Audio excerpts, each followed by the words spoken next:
around verse 8, I believe, last week in chapter 3. We just barely got into it because we took the time to break down verse 43 of Daniel chapter 2, and we went into this crazy event that happened back in Genesis chapter 6 with fallen angels. We're not going to go back into that again, but if you would like to hear that study, we have it recorded, and you can let us know, and we'll try to get you the link to that recording if you're interested in that subject. And so we are now in chapter 3, and I love this chapter. I'm very familiar with this chapter, but for some reason last night I was struggling with God. You ever felt like God was trying to show you something and it's right there, but you just can't wrap your mind around it? Have you ever felt that way, like in your search for God and your search through His Word? You know God's trying to reveal something to you, and yet it's not always easy to see. And last night about 4 or 5 in the morning, God woke me up, and I just came awake. And I say it was God because I think it was, because I got this thought when I woke up in regards to these 3 Hebrew men. And it's truly unbelievable when you look at what they did because they love God. And I think we can read through the story and not grasp the impact of what they did. And so the Lord started showing me last night why so many people are afraid, why so many Christians are afraid. And the reason a lot of Christians walk around with anxieties and fear is because they really haven't surrendered their life totally to the Lord. They haven't given themselves as a living sacrifice to God. Most Christians today still have a lot of areas of their self that they're holding on to. And we're living in the very last moments of the church age. And I don't figure we're going to be here much longer. And I do believe we're going to see some really radical stuff that's going to test our faith. And so when we come to stories like this, and we see, like in verse 28 of this chapter, we'll go back to it, but in verse 28, it says that these 3 men frustrated the king. They frustrated the king's word, and they yielded their bodies to the flame. Now, you know, if you ever met a believer that is sold out to the Lord, they've made themselves a living sacrifice to God. They count their life as rubbish in comparison for the sake of the mission of Christ. And I got to tell you, last night, I think the Lord was speaking to me saying, you're going to need to count your life as rubbish for the sake of what I'm calling you to do. You're going to have to lay it all down. You're going to have to take up your cross, and you're going to have to deny yourself and follow me with all of your heart. I felt like God was reminding me of that scripture as I visualized in my head what it must have been like to be standing at the edge of a fiery furnace. And I'm about to be thrown in just because I wouldn't bow down to a pagan idol. Because these men, they could have said, God knows our heart. Let's just bow down, because we're not truly going to worship the God of Babylon or the Babylonian government, and we're not going to worship Nebuchadnezzar. But it would have been easy for them to blend in and just bow. And they could have justified it. They could have said, well, God's using us in Babylon. God's promoted us in Babylon. We're at the highest place in Babylon, and we're able to minister the love of God in the palace of King Nebuchadnezzar. They could justify it. And we can, a lot of times, justify our compromises. We can say, well, we'll stay here and we'll do this because God's using us. Even though we know there's a massive amount of compromise, corruption, and we can see it, we know it's there, and yet we say, but God has us here. And so we're going to just blend in, and we're going to go along with it because we want to be used by God here. And that could be the case. Maybe God is calling you to be somewhere where there's corruption and compromise. But when it comes to violating the laws of God and the demand from a compromiser to worship with them and to worship them, we have to draw the line. Years ago, when COVID came, right? You guys remember? Oh, I'm not supposed to say that. When that thing came, you guys know that thing a few years ago? When that thing came, we were being required as Christians to compromise. We were being asked to close the doors of the church. We were even told by the government that we were not allowed to sing.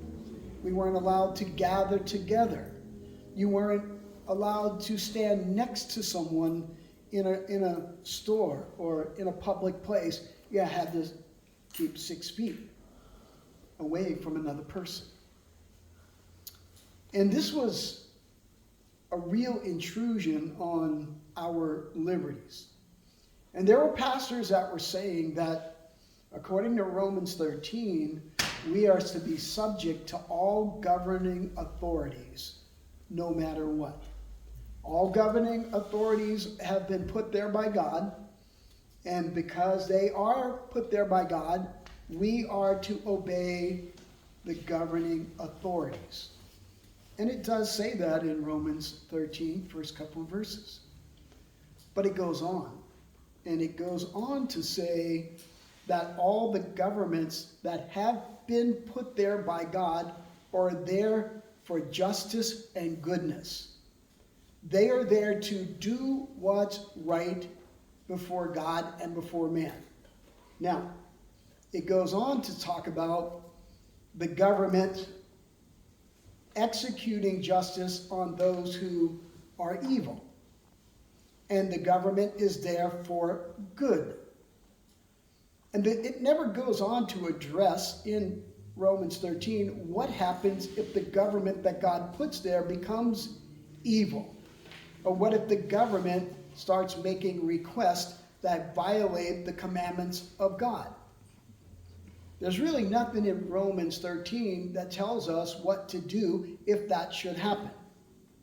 But if you go to Revelation 14 and you see this government of the beast that's persecuting the saints of the Most High, and they're causing all, both small and great, rich and poor, free and bond, to receive a mark on their right hand or their forehead, and they're demanding people to take the mark and worship the beast, the government, it warns us in Revelation 14, verse 9, I think it is, and through the end of the chapter there, it warns us, not all the way through the end, but right in the middle of the chapter, it warns us, or not us as church-age believers, but believers, it warns believers in the tribulation period not to cooperate with the government. Don't take the mark. Don't bow down and worship the beast.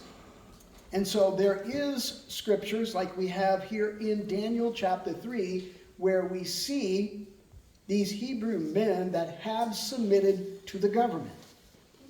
Because God placed them in a high place in the government, and they are being used by God. Now, these three men are the subject of chapter 3. Daniel is not there. Daniel is probably out as a missionary doing work for the king in another country. We don't know where Daniel was, but if Daniel was there, he would have been with his three brothers.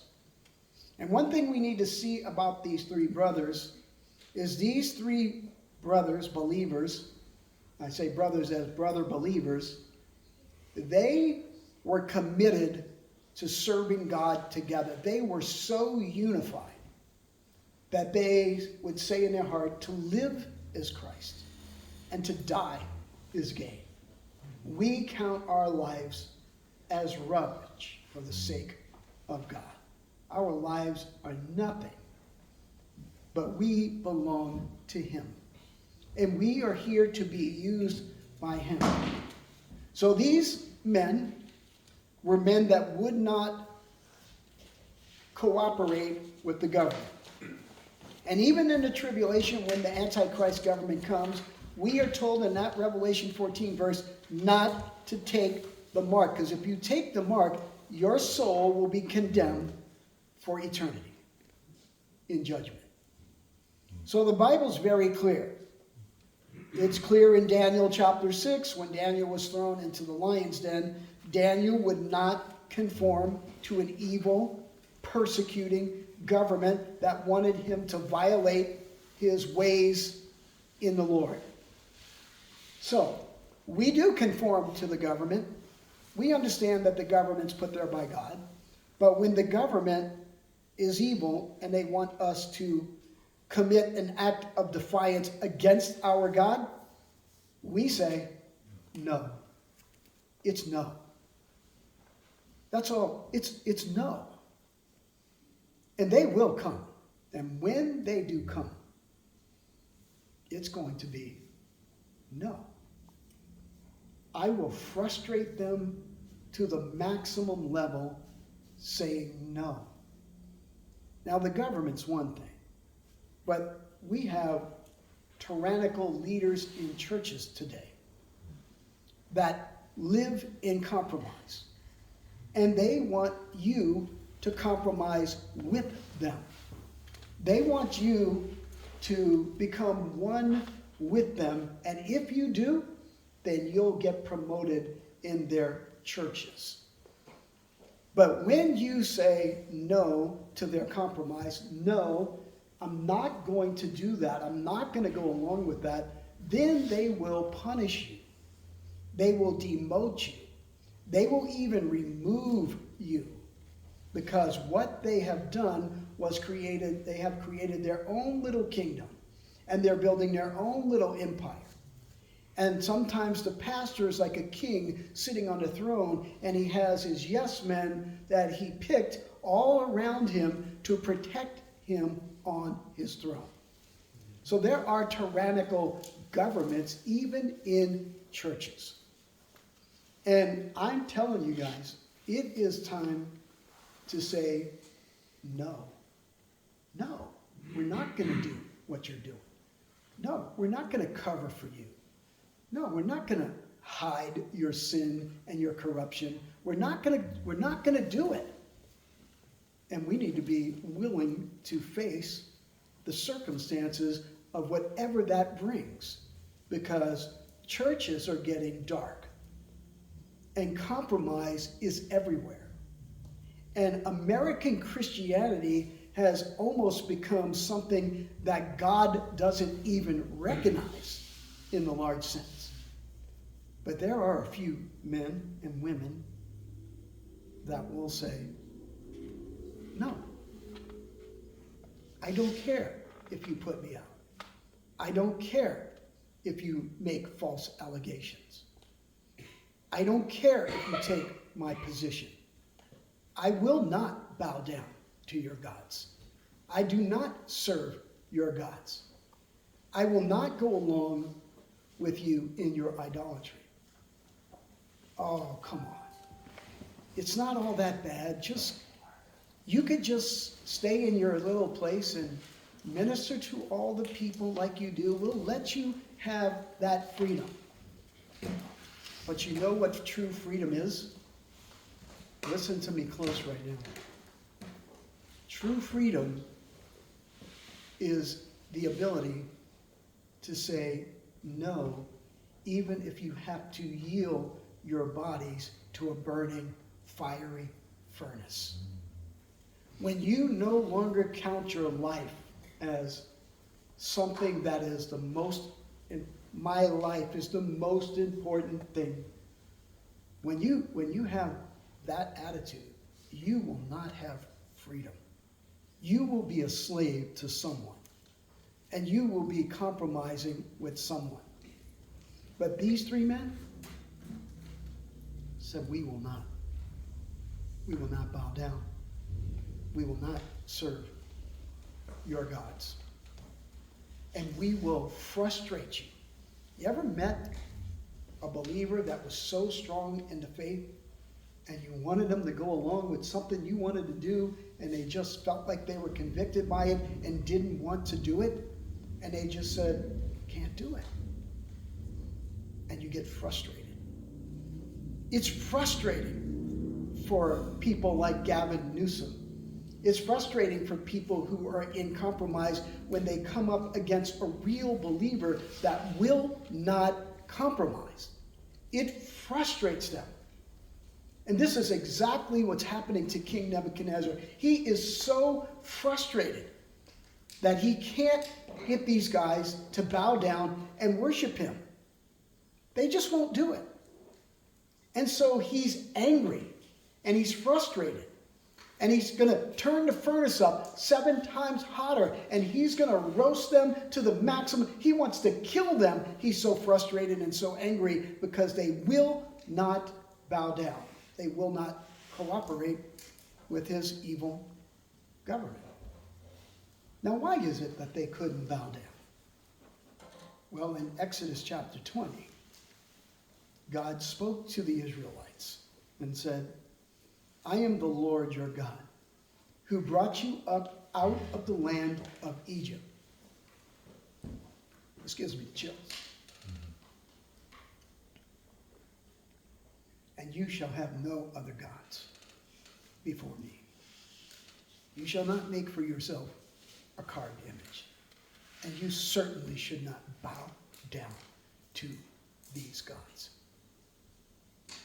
So these Hebrew men would have known about the laws and the commandments of God. And they had no intention on violating the laws of God. They were like Joshua. Joshua said, if you guys want to serve the gods of the Amorites on the other side of the river, go ahead. If you want to bow down and worship false gods that are on the other side of the river, that's up to you. But for me and my house, Joshua said, we are going to serve the Lord. Amen. And I really hope that that's the heart of everyone in this room tonight.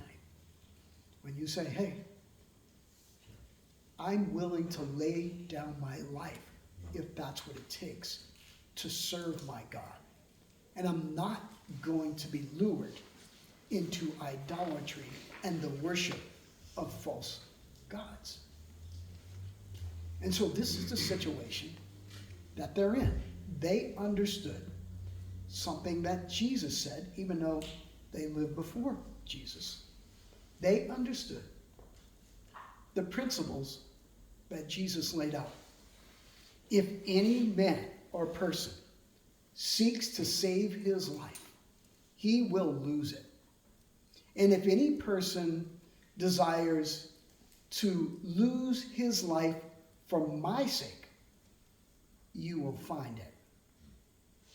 You see, real life is in the freedom of not fearing death. That's what the Lord spoke to me last night. Real freedom, Ken, is yielding your body as a living sacrifice. Because Christians aren't afraid to die.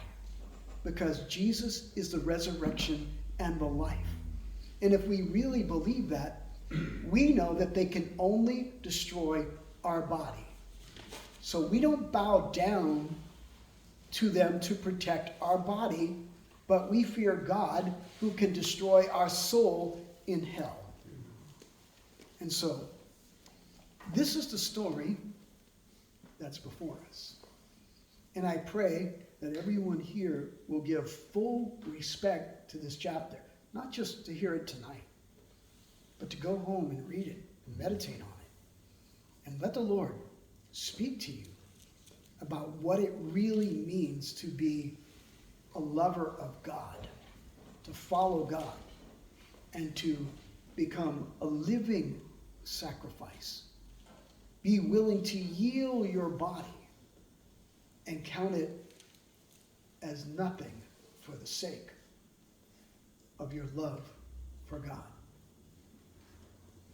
So, powerful stuff. Look at verse 1. We left off at verse 8. Let's go back and read it. Nebuchadnezzar the king made an image of gold whose height was 60 cubits and its width 6 cubits. He set it up in the plain of Dura in the province of Babylon.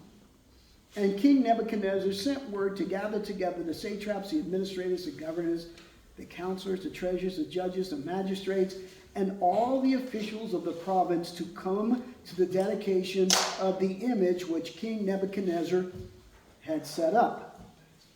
So the satraps, the administrators, the governors, the counselors, the treasurers, the judges, the magistrates, and all the officials of the province gathered together for the dedication of the image that King Nebuchadnezzar had set up.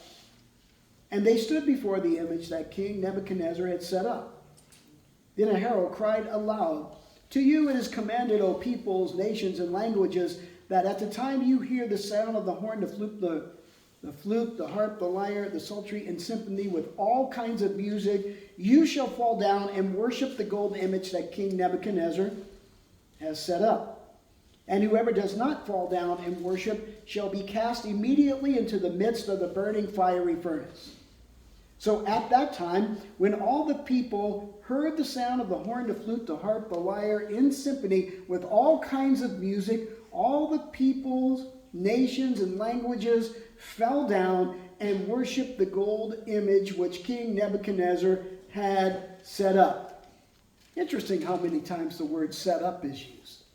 Do you think they're being set up? I think so. What a setup. I think we're facing a similar setup even today. Therefore, at that time, in verse 8, certain Chaldeans came forward and accused the Jews, some anti-Semitic Babylonians, accused the Jews, and they spoke and said, "King Nebuchadnezzar, O king," little flattery, "live forever. You, O king, have made a decree that everyone who hears the sound of the horn, the flute, the harp, the lyre, the psaltery, in symphony with all the kinds of music, shall fall down and worship the gold image." Kind of surprised he left off that you've set up at the end of verse 10. But we've been told enough to know that it's a setup. "And whoever does not fall down and worship shall be cast into the midst of the burning fiery furnace.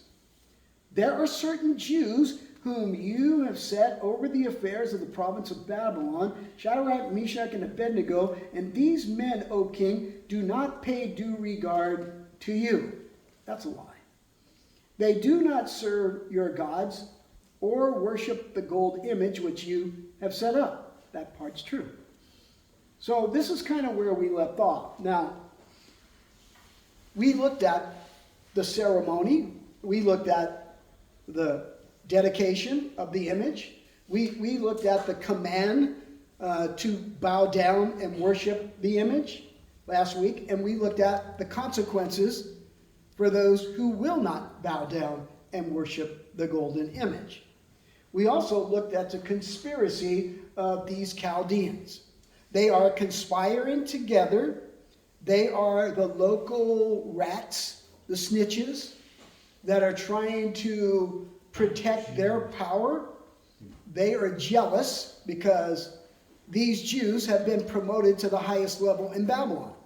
Remember, at the end of chapter 2, Daniel was promoted, and he took Shadrach, Meshach, and Abednego with him, and this is offensive to the Babylonians to have Jewish men ruling over them, and so they are laying and they are waiting and they are watching for their opportunity. And we talked about this. Do you know there's men in the church today that get jealous of gifted people that God's raising up?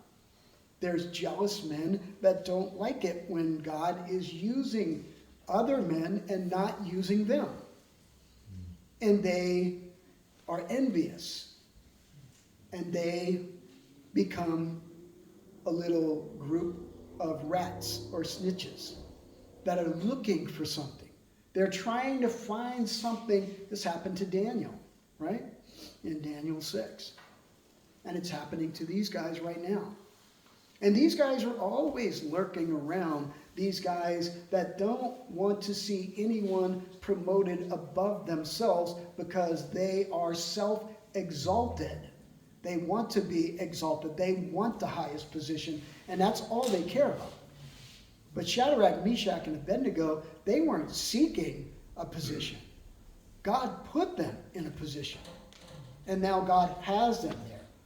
And there are these evil men that want to kill them. They want them gone.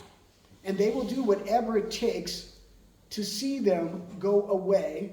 And here they are, standing before the king, certain Chaldeans, Babylonians, and they are making allegations against these Jews that are in a high position.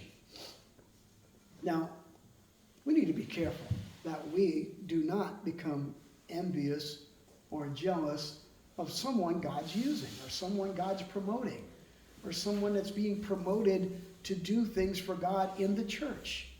We need to actually be there to support them and to minister to them and with them, and not try to discredit them or shame them or rat them out on something, but it's pretty common today.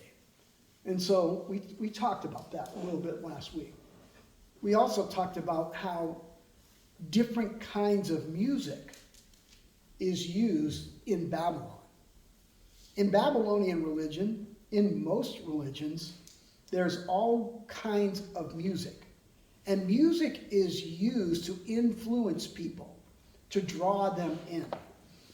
And when people are drawn in by all the music, it makes it more acceptable for them to accept what's being required for them to do. And so the stage is set. All the people of all the nations, all the governmental leaders have all been forced to gather together to the ceremony, to the dedication of the huge golden image that was 90 feet high and 9 feet wide, standing in the plain of Dura. Imagine what that would be like as you're approaching the city of Babylon in this open plain, when you look up and you see this giant golden image of Nebuchadnezzar, and he represents the kingdom of Babylon. And this man wants to be worshipped. Even though God has been trying to get his attention, God is reaching out to this man, trying to bring this man to his senses so that he can understand that everything that he has, his throne, his empire, his power, he's a monarchy. He doesn't have a senate. He doesn't have a house government. He doesn't have a Supreme Court.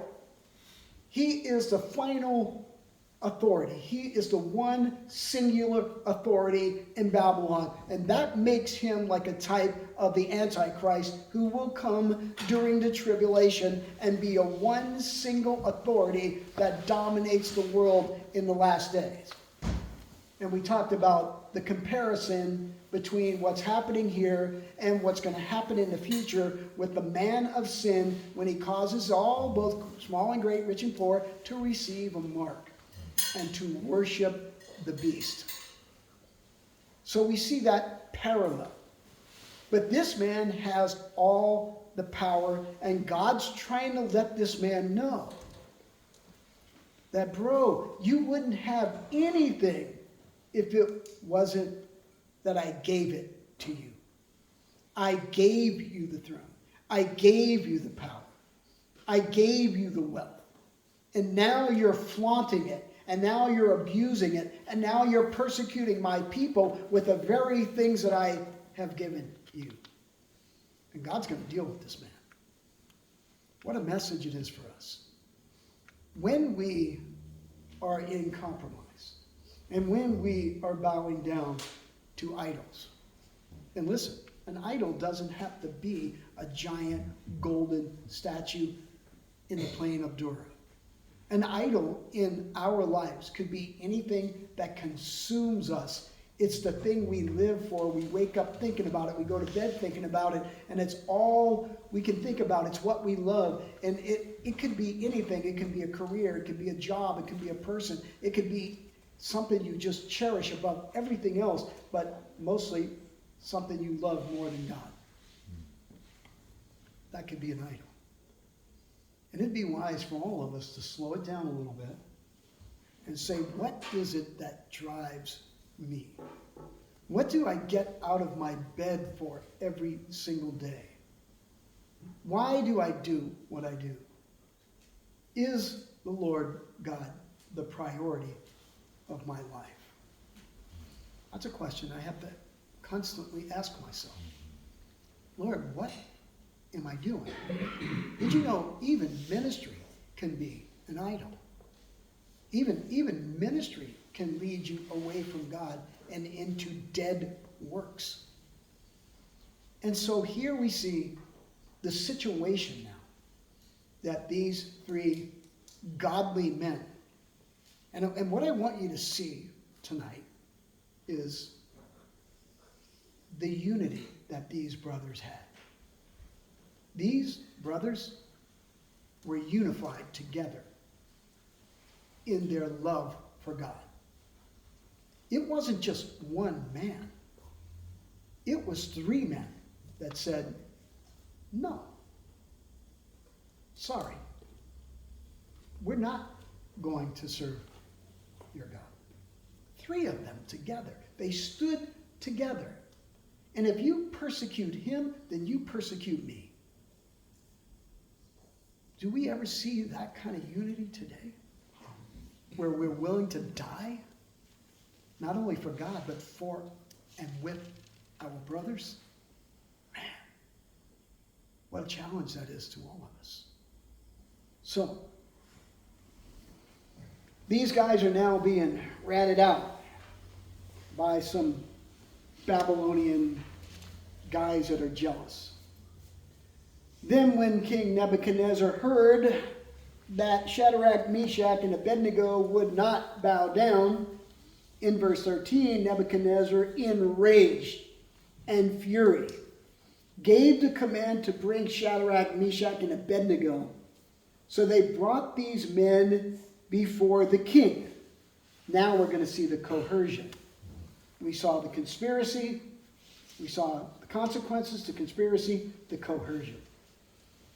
And Nebuchadnezzar spoke, saying to them, is it true? This can't be true. Is this true, Shadrach, Meshach, and Abednego, that you do not serve my gods or worship the gold image which I have set up? Now, if you were ready at the time you hear the sound of the horn, the flute, the harp, the music, all the musical instruments and symphony, when you hear the music and you fall down and you worship the image which I have set up, good. That's all I want.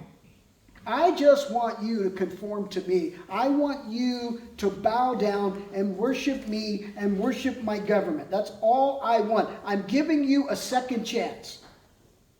You know, the devil can be pretty accommodating, right? I'm giving you a second chance to worship the golden image.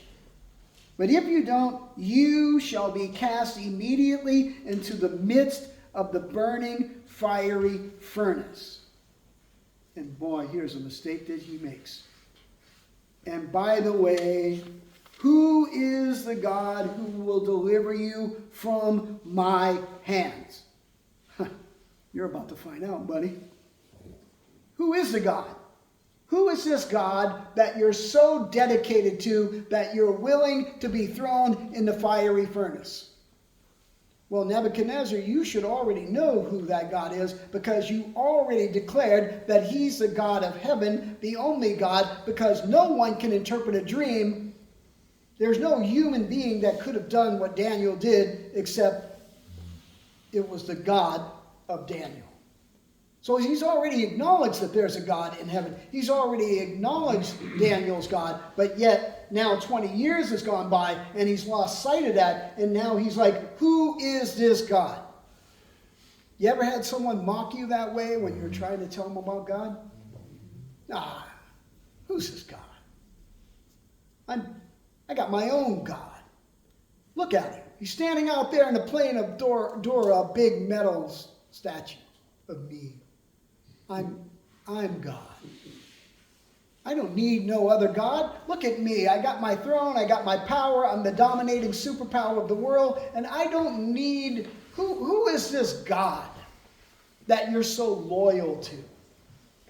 That you're willing to be... I'm going to give you another chance right now when the music plays to fall down before me right now. And if you do, if you obey me, good. You can go on your way. This little conflict is over. Guess what? He had the wrong three guys. They were the only guys in the entire empire that said, no. There's not going to be many of us that will say, no. No, we will not. Listen to what they say. Verse 16. Shadrach, Meshach, and Abednego answered and said to the king, O Nebuchadnezzar, we have no need to answer you in this matter. You're already aware, is what they're saying, of who we are and what we believe. And you've already been made aware about our God and what we believe. If that is the case, if you're going to throw us into the fiery furnace for not bowing down, our God whom we serve is able. Our God whom we serve is able. Do we believe that? That our God, in fact, the Bible says our God is more than able. He is more than able. The God whom we serve is able to deliver us from the burning, fiery furnace, the kiln that they used to execute capital punishment. In Babylon, they used a fiery furnace. In the Medo-Persian Empire, they used a lion's den to kill people who defied the government. In the times of Jesus, they used a crucifix. Our government uses sleeping gas to just put you to sleep. Or they execute you with a gunshot. Or they put you to sleep with some kind of chemical. But back then, even in Israel, if you broke the laws and you violated the government, they could take you outside the city and stone you to death. The final government that's coming, the government of the Antichrist, their form of capital punishment is they'll cut off your head. You will be beheaded if you defy the government. So here, these three Hebrew guys are facing capital punishment in a burning, fiery furnace. It would be a giant, square, metal container. Enough room in there for 4 guys to walk around in the fire. It's no small thing. And it's got openings on the side. You can see in from a distance, and you can see the door, you can see the entryway, and there's a top above it where they would push you off into the burning, fiery furnace. Imagine being these 3 guys, and they're standing there before the king. But if our God doesn't deliver us, Let it be known to you, O king. I love this. I love verse 18. Let it be known to you, O king, that we do not serve your gods. You're right. Nor will we worship the golden image which you have set up. They're saying no matter what, we're willing to yield our bodies to that flame to honor our God. We are not going to violate the laws of our God and worship your God. It's not going to happen. Where will we find people like this today? Where will we find believers that will say no to compromise, corruption, death sentence? Where will we find people that are willing to lay down their life for their convictions in regards to their God? Ask yourself, what would I do? What would happen if I were in this situation? Lord forbid that you're ever in this situation, but you never know. You never know. But if you found yourself in this situation, would you have this kind of boldness to say, even if our God doesn't, he's able to deliver us, but even if he does not deliver us out of your fiery furnace, he will deliver us out of your hands, O King. Even if it's by death, you are going to have no more power over us. So what is it that takes away the power to make you afraid or to threaten you? You have to be willing to yield yourself as a living sacrifice. See, we think a living sacrifice is just going around denying ourselves, and we're a living sacrifice. And it's true to some extent. That's not the living sacrifice that these guys were. These guys were literally being sacrificed alive, thrown into the fire.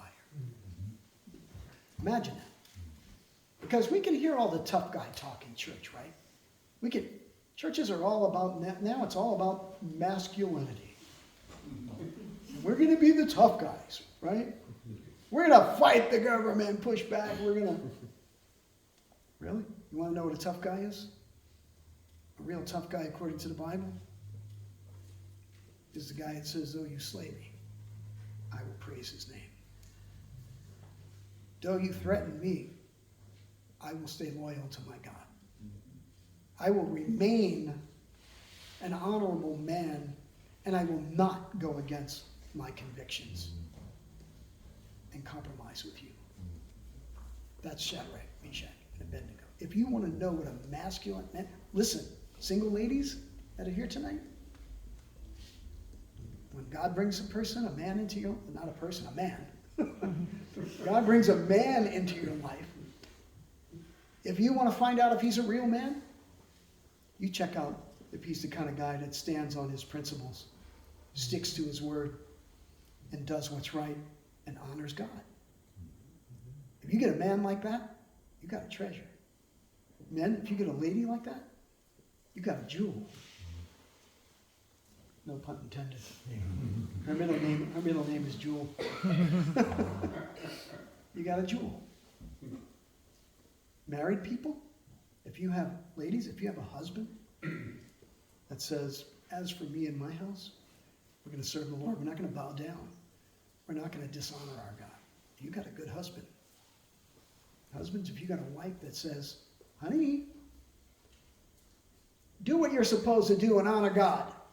That's the kind of woman you need to be. And guys, you're very fortunate to have a wife like that, right? But our world's all mixed up. Well, I only want her if she looks good. Really? Girls, oh, he's good looking. I don't care about anything else. Don't be shallow. Don't be shallow like that. Be wise, because it matters. And so, That was a little off track, I guess. Then Nebuchadnezzar was full of fury. He's raging now because he's finding out he has no power over these guys. And the expression on his face changed towards Shadrach, Meshach, and Abednego, and he spoke and commanded they heat the furnace 7 times hotter, which is kind of a picture of the tribulation. 7 years of tribulation. 7 times hotter, more than it was usually heated. And he commanded certain mighty men of valor who were in his army to bind Shadrach, Meshach, and Abednego and cast them into the burning fiery furnace. Then these men were bound in their coats, their trousers, their turbans, they're fully clothed, and their outer garments, and were cast into the midst of the burning fiery furnace. These guys weren't bluffing. Go ahead, king. Do what you have to do. Therefore, because the king's command was urgent and the furnace was exceedingly hot, the flame of the fire killed those men who took up Shadrach, Meshach, and Abednego. So don't say they were thrown in the fire and lived because it really wasn't hot. It was hot enough to kill the men who threw them in. So it must have been hot, right? And these 3 men, Shadrach, Meshach, and Abednego, fell down bound into the midst of the burning fiery furnace. Then the king Nebuchadnezzar was astonished. And he rose in haste and spoke, saying to his counselors, "Did we not cast 3 men bound into the midst of the fire?" They answered and said to the king, "True, O king. Your count is not wrong. It was definitely 3 guys." "Look," he answered, "I see a 4th man, loose." They're all loose. They're all walking in the midst of the fire, and they are not hurt. And the 4th man is like the Son of God. That's some faith, guys. And when you have that kind of faith, Isaiah said, when you go through the waters, the Lord's speaking to Israel, when you go through the waters, I won't let them overflow you. When you walk through the fires, you will not be burned, because I will be with you. So who do you think the Son of God is that's the 4th man in the fire? They were walking in the midst of the fire. And they are not hurt. And the form of the 4th is like the Son of God. Then Nebuchadnezzar went near the mouth of the burning fiery furnace and spoke, saying, "Shadrach, Meshach, and Abednego," he's calling out to them, "servants of the Most..." Oh, all of a sudden he knows now that they're servants of the Most High God. He's not totally ignorant. "Come out and come here." Then Shadrach, Meshach, and Abednego came from the midst of the fire, and the satraps, the administrators, the governors, the kings, the counselors, all gathered together. They're all witnessing this. They're all seeing something that's unbelievable. It's never been seen before. And they saw these men on whose body the fire had no power. The hair of their head was not singed, nor were the garments affected, and the smell of fire was not on them. Wow. Because of their loyalty to God, they're in this extremely hot fire. And the fire has no power over them because they yielded their bodies as a living sacrifice to the Lord. And the Lord, probably Christ himself. Scholars think this is a Christophanies, an appearance of Jesus before the incarnation. And then it talks about an angel or a supernatural being. I don't know how Nebuchadnezzar would recognize the Son of God, but that's what he said. And I believe he was being directed by the Holy Spirit. The 4th man in the fire is the Son of God. So when you get into a place where you're being threatened for your faith and you yield yourself, you can know that God will be with you in the fire. He may not bring you out of it, but he could, and he might. Either way, like they said, either way, even if he doesn't deliver us from the fire, he'll deliver us through death. Because the moment we die, we shall be made alive in his presence. That's powerful. And we got to ask ourselves, do we really believe that? Do you really believe that? Because if you do, you will not fear yielding your body as a sacrifice. Because you trust your God. Listen what Nebuchadnezzar says, and we'll finish right here in verse 28. I absolutely love verse 28. Underline verse 28. Go home, read it, meditate on it, think about it. Listen to the testimony now of King Nebuchadnezzar. Nebuchadnezzar spoke, saying, "Blessed be the God of Shadrach, Meshach, and Abednego, who sent his angel," probably the angel of the Lord in the Old Testament, which was a Christophanies of Christ before the incarnation, "and delivered his servants who did what? Who trusted in him. And they have frustrated the king's word and yielded their bodies that they should not serve nor worship any God except their own God." That's the statement now of King Nebuchadnezzar. "Therefore, I make a decree," he hasn't changed much though, "I make a decree that any people, nation, or language which speaks anything amidst against the God of Shadrach, Meshach, and Abednego shall be cut in pieces." Oh, come on. No mercy. Dude, you should be thrown in that fire and cut in pieces, buddy. But God's given you mercy, right?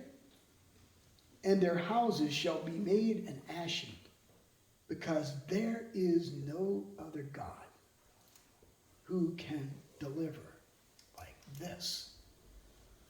What a statement from an idol-worshiping pagan king. There is no other God. All our gods in Babylon are worthless. Our gods cannot deliver like this. But the God of Shadrach, Meshach, and Abednego, he is the God that can be trusted. And because they trusted in their God, they walked out of the fire in front of all those people. What a testimony. You think that's not a radical statement God's making through these men? What a radical statement. And here we see the closing words of this event. "Then the king promoted Shadrach, Meshach, and Abednego in the province of Babylon." How do you think his accusers feel now? No matter what we try to do to these guys, no matter how much we persecute them, or try to kill them, or try to get rid of them, they just keep getting promoted. These guys won't die because their God is more than able to deliver them out of the fiery furnace. Man, I don't know. Something about this story, I really believe this is one of the stories when I was an early believer that had a huge impact on my life. Because if you really understand what's going on here, it should humble you and cause you to say, "As for me and my house, I will serve the Lord. I'm not going to bow down. I'm not going to give in to a tyrannical government. I'm not going to give in to all the compromises that want me to go along with all their stuff and all their junk, whatever it might be. I'm not. It's going to be no. No. I'm going to honor my God. And I'm going to stick together with my brothers that honor my God. I'm going to be unified with brothers and sisters that say no. And man, when you get a group of people that stick together, no matter what, you really have something super valuable.